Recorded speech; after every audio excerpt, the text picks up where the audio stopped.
How to use the Illustrator eraser tool.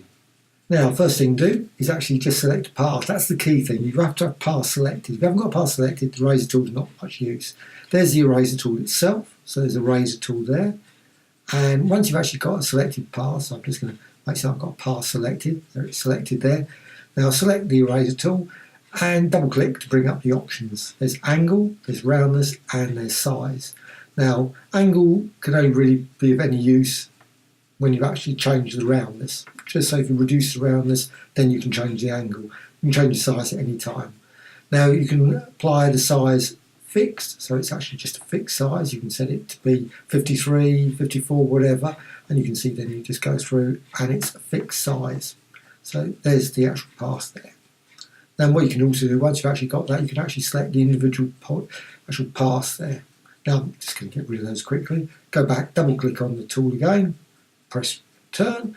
Now, what you can do, you can set it to random. Now that's just each time you apply it. So just you can set the variation up and click OK. And once you've actually got that, apply it. It doesn't actually vary when you're actually applying it. So just, I'm holding shift down where you can see it's a straight line there.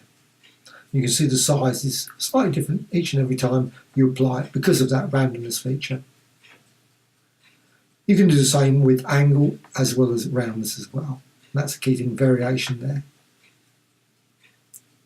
So just reduce that down. You can see the variation then reduces as well. So you get obviously very fine lined just by doing that. But they're all varied. They're all sort of one, might be 2 point, whatever, 3 point, whatever gap between them. Double click on that. Now you've got the size, put that up there. And now if you change the angle, you can see it doesn't have any effect whatsoever. But if you change the roundness, you can also do it there as well on the roundness. You can make that random as well, and that will vary each time you apply it. You can change the angle and you can make that random as well if you want as well. So you can just apply it straight through, see just a number of times, and you can apply it the other way, cross, and you can see the size, just slight variations there, very subtle compared with the size, I think.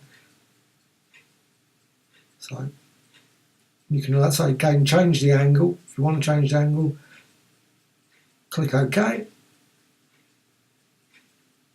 Roundness, and again apply it through. And like I say, very, very subtle difference with roundness and angle compared with size. The size is quite a fundamental change with the angle, but it's pretty quite nice if you want a sharp line through it, or maybe a sort of, and it's much better actually when you actually apply it more like a calligraphic sort of pen. So you can actually there and just apply it around very quickly as a pen stroke, so you can just see it. And you can make more like scribble designs in there. Maybe make some writing. Maybe you've got some, you put your write your name, whatever. Now I'm selecting a star at this point, and again you can go through that as well. It's not just a rectangle, so I just want, and again you can see the design, just apply it there. Now you can apply it through many other paths, and I'm just going to change the angle there.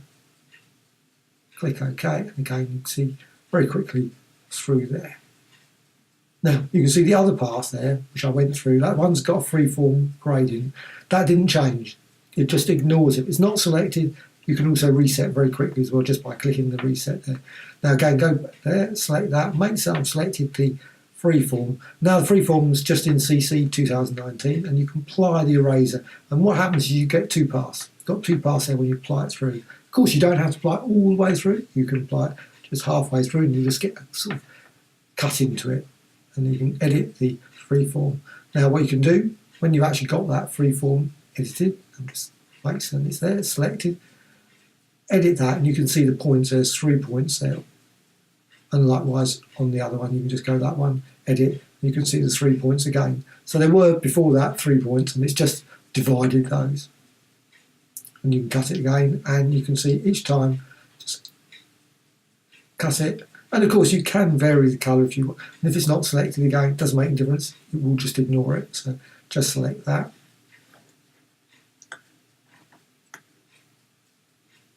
Now, if you actually select that thing, what you can do, you can see you've got, now in that case, you've only just got 2, so it does actually lose.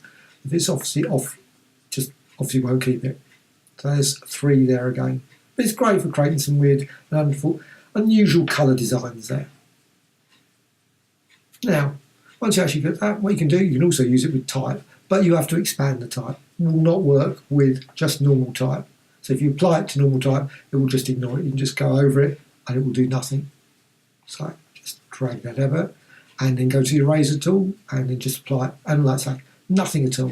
But just go to Object and Expand and then click OK at that point. And then once you've done that, go to the eraser tool and set the angle, size, all that sort of thing. Click OK. And then you just apply the eraser through that. You see break up the type very quickly. Hope you found this of interest. Thank you much.